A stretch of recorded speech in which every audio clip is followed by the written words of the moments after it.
मुंबई महापालिका निवडणुकाआधी ठाकरेंच्या सेनेला मोठा धक्का बसणार का? कारण तेजस्वी घोसाळकर आज भाजपमध्ये प्रवेश करणार अशी सूत्रांची माहिती आहे। तेजस्वी घोसाळकरांनी काही दिवसांपूर्वी मुख्यमंत्री फडणवीसांची भेट घेतलेली होती।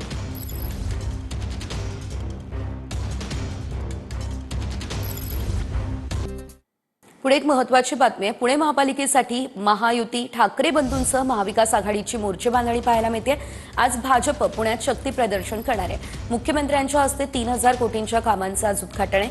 भाजप पुण्यातील निवडणुकीची दिशा स्पष्ट करेल। तर आज पुणे महापालिकेसाठी महाविकास आघाडीची एकत्र बैठक होणार आहे।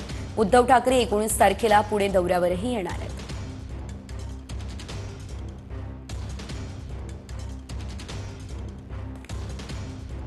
राज्याचे मुख्यमंत्री देवेंद्र फडणवीस आज पुणे दौऱ्यावरती आहेत आणि पुणे दौऱ्यामध्ये जवळपास 3000 कोटींच्या विकास कामांचं उद्घाटन देवेंद्र फडणवीसांच्या हस्ते होणार आहे। सध्या आपण पाहतोय की ज्या गणेश कला क्रीडा मंचामध्ये या कार्यक्रमाचं आयोजन करण्यात आलेलं आहे त्याची तयारी अंतिम टप्प्यामध्ये आपल्याला पाहायला मिळते।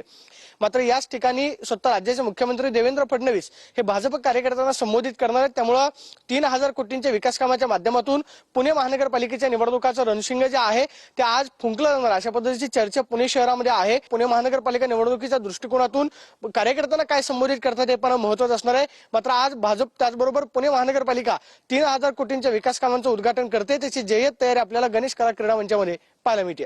कॅमेरावर विकी चव्हाण सोबत प्रदीप कापसे, TV9 मराठी, पुणे।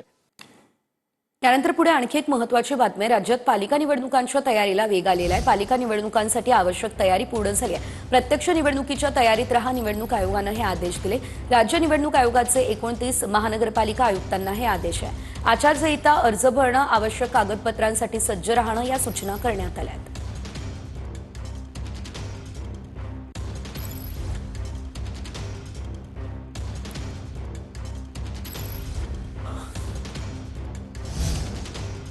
रत्नागिरी नगर परिषदेच्या प्रभाग 10 ची आयोगानं स्थगित केलेल्या सदस्यपदासाठीच्या निवडणुकीसाठी कुणीही माघार न घेतल्यानं अ आणि ब प्रभागांमध्ये 2 उमेदवार आमने-सामने आलेत। प्रभाग अ मध्ये मानसी करमरकर आणि श्वेता कोरगावकर निवडणुकीच्या रिंगणात आहेत, तर ब प्रभागामध्ये राजेश तोडणकर आणि राजाराम रहाटे हे आमने-सामने आहेत।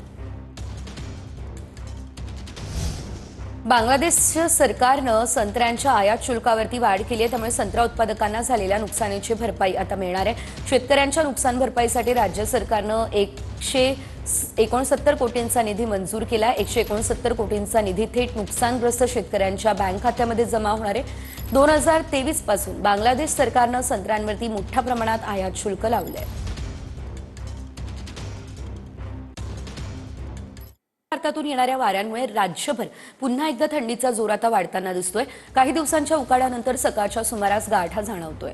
सांताक्रूजमध्ये 17.2 अंश सेल्सिअस तापमान आहे। कुलाब्यामध्ये 20.9 अंश सेल्सिअस इतकं तापमान नोंदवलं गेलंय।